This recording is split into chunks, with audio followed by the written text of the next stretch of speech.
বন্ধুরা, আমরা সকলেই জানি যে 24 তারিখ থেকে সমস্ত কলেজে ভর্তি হওয়ার জন্য ফর্ম ফিল আপ শুরু হবে। তো 24 তারিখ থেকে যে ফর্ম ফিল আপ শুরু হবে, আমরা যারা কলেজে ভর্তি হতে ইচ্ছুক সকলেই আমরা একটা কনফিউশনে আছি যে কত টাকা ফি পেমেন্ট করতে হবে এবার কলেজে ভর্তি হওয়ার জন্য।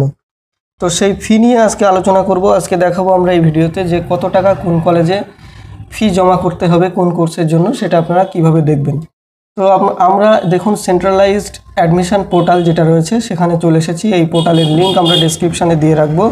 তো এখানে আসার পরে আপনারা কি করবেন, একদম নিচের দিকে চলে আসবেন। নিচের দিকে আসার পরে এখান থেকে প্রথমে আপনাকে কলেজটা সিলেক্ট করতে হবে, অর্থাৎ আপনি কোন কলেজে ভর্তি হতে চাচ্ছেন। তার জন্য আমি এখান থেকে প্রথমে ডিস্ট্রিক্ট সিলেক্ট করলাম, অর্থাৎ যে ডিস্ট্রিক্টের মধ্যে আমি কলেজে ভর্তি হতে চাই। তারপর থেকে এরপর আপনি কি করবেন যে এখান থেকে কোর্স সিলেক্ট করবেন, কোন কোর্সে আপনি ভর্তি হতে চান। তো আমি 4 ইয়ার বিএ কোর্সের সিলেক্ট করলাম। তারপরে এখান থেকে কলেজের লিস্ট শো হবে। তো এখান থেকে আপনাকে কলেজের লিস্ট থেকে কলেজ সিলেক্ট করতে হবে। তো আমি একটা কলেজ সিলেক্ট করছি, দেখুন চন্দ্রকেতুগড় শহীদুল্লাহ স্মৃতি মহাবিদ্যালয়। এই কলেজটা সিলেক্ট করে আমি সার্চ বাটনে ক্লিক করলাম। সার্চে ক্লিক করার পরে ওই কলেজে যতগুলো 4 বছরের যে বিএ কোর্স রয়েছে সেই কোর্সে যতগুলো সাবজেক্ট বা যতগুলো সিট রয়েছে তার ডিটেলস এখানে সব কিছু শো হবে। তো এখান থেকে আপনাকে সিলেক্ট করতে হবে। দেখুন এখানে প্রথমে আমি যেমন দেখছি যে 4 বছরের এটা বেঙ্গলি সাবজেক্টের সিট রয়েছে হচ্ছে আপনার 211টি বেঙ্গলি সাবজেক্টের সিট রয়েছে অনার্সের জন্য। তো এক্ষেত্রে দেখুন আমরা যদি ওয়েবসাইটে ক্লিক করি তাহলে সরাসরি ফর্ম ফিল আপের ওয়েবসাইটে চলে যাবে, অর্থাৎ এই চন্দ্রকেতুগড় যে কলেজ এই কলেজের ওয়েবসাইটে চলে যাবে।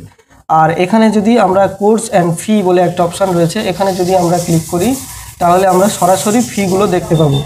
দেখুন এখানে সব এই কলেজের যতগুলো ফি রয়েছে সব ফিয়ের কোর্স রয়েছে, সবটা কোর্সের ফি এখানে কিন্তু শো হচ্ছে। দেখুন 2270 টাকা করে এবং টোটাল 8টা সেমিস্টারে টোটাল 11,500 টাকা করে খরচা হবে। এটা হচ্ছে টোটাল ফি পেমেন্ট করতে হবে আমাদের। তো প্রথম যেমন ফার্স্ট সেমিস্টারে আমাদেরকে পেমেন্ট করতে হবে 2270 টাকা। তো এরকম করে আপনারা প্রত্যেকটা কলেজের দেখতে পারবেন। এখানে কোর্স অ্যান্ড ফি, এই যে কোর্স অ্যান্ড ফি লেখা রয়েছে এখানে ক্লিক করে আপনারা কত টাকা পেমেন্ট করতে হবে সেটা এখান থেকে দেখতে পারবেন। তো আর এখানে আপনি এলিজিবিলিটিতে ক্লিক করে এখানে দেখতে পারবেন যে কারা কারা অ্যাপ্লাই করতে পারবেন। আর যদি আপনি সিট ম্যাট্রিক্সে ক্লিক করেন তাহলে আপনি দেখতে পারবেন যে টোটাল যেমন আমরা দেখেছি এখানে 211টা সিট রয়েছে এই সাবজেক্টের জন্য।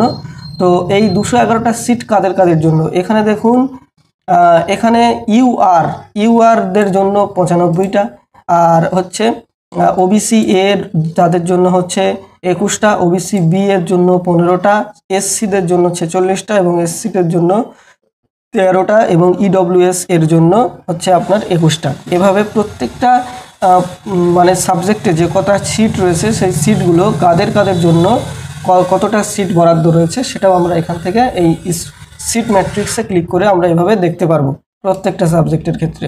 তো যে কোনো কলেজের এভাবে আপনারা দেখতে পারবেন যে কটা সিট কোন সাবজেক্টে রয়েছে এবং সেই সিটগুলো ওবিসি এসসি এসটিদের জন্য কতটা আছে, জেনারেলদের জন্য কতটা আছে, তারপরে কোর্স ফি পুরো ফুল ডিটেলস এখান থেকে আমরা দেখতে পারবো।